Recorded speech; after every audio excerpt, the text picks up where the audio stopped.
नमस्कार, आप देख रहे हैं मरुधर बुलेटिन और मैं हूं आपके साथ अश्विनी सुरोही। देश में एक बार फिर कोरोना महामारी का संकट गहराने लगा है। कोरोना के नए वेरिएंट ओमिक्रॉन के बढ़ते खतरे को देखते हुए राज्य सरकारें अलर्ट मोड पर आ गई हैं। कई राज्यों ने तो पाबंदियां लगाना भी शुरू कर दिया है।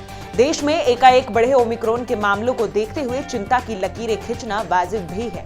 लेकिन जहां एक तरफ देश में कोरोना के नए वेरिएंट ओमिक्रॉन का कहर बढ़ता जा रहा है, जहां कोरोना की तीसरी लहर का खतरा अब बढ़ने लगा है, वहीं चुनाव प्रचार में जुटी राजनीतिक पार्टियां सभी नियमों को ताक पर रखते हुए जोरों शोरों से पार्टी प्रचार में लगी हुई हैं। चाहे बात मास्क लगाने की हो या सामाजिक दूरी की, लेकिन चुनावी प्रचार में सभी नियमों की धज्जियां उड़ती दिखाई दे रही हैं। उत्तर प्रदेश में होने वाले चुनावों को लेकर चाहे भारतीय जनता पार्टी हो या फिर कांग्रेस या समाजवादी पार्टी या अन्य राजनीतिक पार्टियां, सभी खुलेआम कोरोना से बचाव के अन्य मानकों की जमकर अवहेलना कर रही हैं। वहीं चुनावी प्रसार में ज्यादा से ज्यादा लोगों की भीड़ जुटाने के प्रयास किए जा रहे हैं। रैलियों में खूब भीड़ उमड़ रही है, वहीं मास्क और सोशल डिस्टेंसिंग नदारद है। रविवार को कांग्रेस की महिला मैराथन हो या उन्नाव में अखिलेश यादव की रैली, जहां कोविड प्रोटोकॉल का पालन होता नहीं दिखा। केंद्रीय गृह मंत्री अमित शाह के हरदोई में रोड शो में भी लोग कोविड के खतरे को लेकर बेपरवाह नजर आए।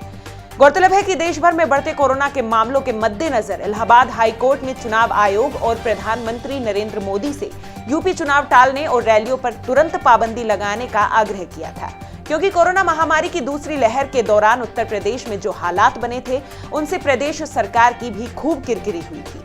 स्वास्थ्य सुविधाओं पर भी जमकर सवाल खड़े किए गए थे। ये बात भी पूरा देश नहीं भुला सकता है कि बंगाल चुनाव ने देश में बहुत लोगों को संक्रमित किया था और दूसरी लहर ने न जाने कितने घरों के चिराग बुझा दिए, कितनों से अपनों को छीन लिया, जिसे देखते हुए हाईकोर्ट के जज ने कहा था कि जान है तो जहान है। अगर रैलियों को नहीं रोका गया तो परिणाम दूसरी लहर से भी बदतर होंगे।